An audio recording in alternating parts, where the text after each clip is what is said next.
in this episode, I'm going to be making a map that is a battle map for my party, and they're going to be fighting a group of I don't know, ruffians or something in town, pretty powerful ones that are trying to get a hold of a certain artifact.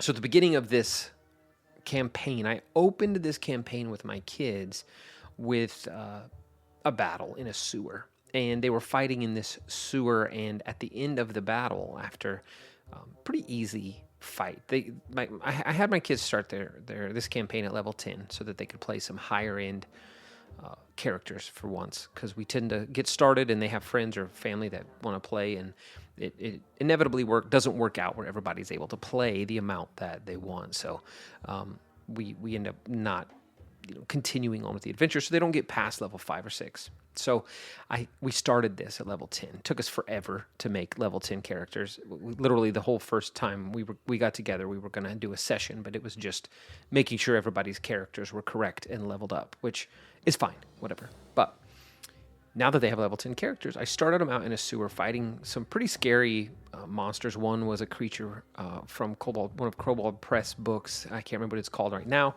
but it was kind of like a ooze kind of creature, but it would throw out its oozeness at you and cause damage to you and stuff. And so they did that, fought that creature, as well as some sewer rat, kind of big nasty sewer rat or sewer frog kind of things is what they were. They were like frogs with poison bites and stuff. And they dispatched them pretty easily. But what happened is, after they fought it, after they destroyed the ooze creature, whatever they had been seeking fell out of this creature. So they knew at the beginning of the adventure that they had been sent to find a thief who had stolen an artifact that they were supposed to be getting. And so they tracked this thief to the sewer, fought these creatures, and when they defeated this gelatinous creature, it splashed down into the sewage, and there in the sewage, the rogue found this lead orb that was in there. They don't know what this lead orb is. They don't know what it does, but they found it in there, and they are now they've done another mission since then. They've started working on their bastion, which this last video, which thank you everybody who watched that video. If you're continuing on to this, just subscribe to the channel, because I like making things like this, but I don't do it if people don't watch them. I don't stay super excited, and I'm busy, so I have a life. So anyway, but it's fun whenever I know people are watching and commenting and stuff. So if you want to see more, do it. But anyway, I thought I would kind of explain this map and why I'm doing it, and kind of use it as an avenue to kind of tell the story of this campaign too, because it's kind of fun. But they did another mission where they went and they collected some payment for some space that the payment was owed to their benefactor who's been giving them their missions. And this person turned out to have these big giant mimic wagons who attacked the party. And then this assassin also attacked the party, and they all fought. But when they go back to their benefactor's house to get everything, to get paid, and to give him the payment, and do everything they're supposed to do, he's going to have another mission for them. And this mission will be to escort this wagon, to the edge of town, where they will be met by some people in the slums who will take the cart to its final, its destination, basically, which is a trade-off with another group of business people in the nearby town. And anyway, so the party's going to get ambushed on this road through town. So somebody else in town is going to ambush them and fight them here. So that's what this map is. And so I started, as you saw, with a stone ground, because that's basically like a cobblestone kind of streets. You'll see here in a little while, I'll swap out where you see the dirt on the road. I kind of decided in my head while I was making the map that it made more sense for the dirt to be ground more into the stone in the road, and it to be a little more dirty around the buildings. So that's kind of how I changed it up. It probably doesn't matter which way, one or the other. One of the things you'll notice at the beginning of this video as I'm building, you'll see that I definitely don't have a plan going into these. I start off just kind of throwing stuff down and seeing if I like how it looks.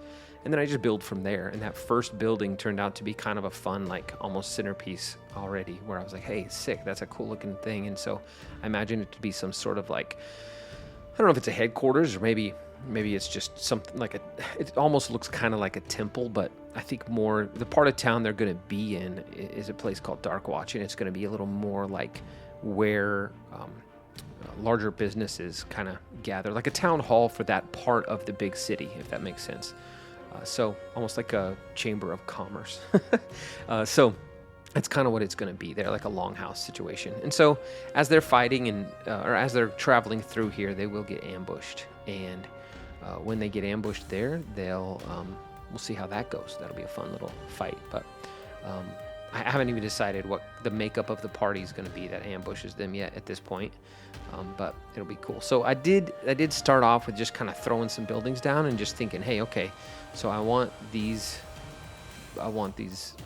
roofs so it looks like they're going through a busy, like more I don't know, busy is the word, because it's not going to be loaded with people. It's going to be later at night, but it's a little more populated section of town. And so I put several buildings close together there, and there's kind of a corner and angle where they're coming around, and there's going to be people up on top of buildings shooting at them, and people that rush them from the alleys, and they have to fight them and see how that goes. So that might be interesting.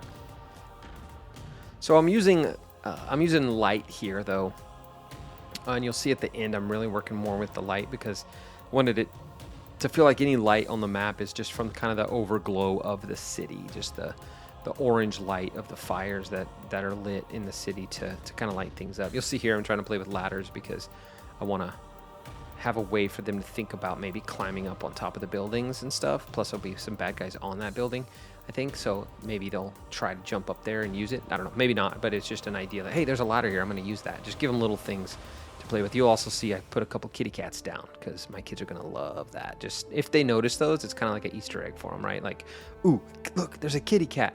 Protect the kitty cat. Like that's going to become a thing. One of those may even become a pet if they notice it. But one of the things I struggle with is just filling this space, right? So especially in a city, in a town, or in like the forest or something, or a smaller town, it's easy because you just use plants and trees and stuff. But on here, I'm like, well, most of this ground has been worn down by buildings and carts and walking, and it's stone and things. So not a lot's going to grow here, right? So I decided I would put some potted plants and things, some benches. I figured, what do people do in this area during the day? And maybe there's some shopping that happens here or there. Maybe they have to go from building to building, and you know, I don't even have ideas of what these buildings are. If this battle ended and my party was like, oh man, that was tough, we need to go take a rest, let's go over here and see if we can go in there to rest. I'm likely just gonna make anything like that up as I go. I'm not planning to like, you know, try to do anything where I have a whole plan out for this area where they're easily able to go in and talk to people and I have all the NPCs made and all the things. That's not the plan, but I did use a lot of lighting here. You see there's where I swapped out the dirt and the stone to where I felt like it made a little more sense for it to be more stone, like cobblestoney on the path where they're walking. And I talked about this on that last video. I'm not real great at like the merging between, or the transition between, like where the dirt and the gravel is, but I kind of use lighting to make it a little more obvious. Here I went a little too heavy, and then in this section I was using the wrong tool. I kept trying to select multiples, but I was just adding more. So later I fix it, I clean it up, I figure out what I was doing. But I was thinking about what I might say during the video while I was recording it, and my brain started my wires got crossed, but there you see I fixed it. I was able to clean some of that up. So I wanted it to kind of have that orange glow, but not overwhelming. I also didn't want the glow to be on top of the roofs. The roofs are you know, should be darker. So I may put more of a filter on the top of it. So the final version may have that. Didn't do that in this video. I just stopped right after I built it, but I may add a filter to make it even look a little more like nighttime. But it's about done here, I think. And yeah, so that's the map, and I hope you liked it. It was pretty fun making. And yeah, if you want to see more of these, leave a comment. Let me know if you have any suggestions. You know, let me know. The party that's my kids that are playing right now, they're kind of like fighting whatever or coming up on whatever job they get next. So really the sky's the limit what I can throw at them, because they're not in the middle of a big story yet. They're just kind of like getting little odd jobs here and there to make some gold and work on their bastion. So let me know if you think of any ideas. Anyway, thanks for watching, and we'll see you next time.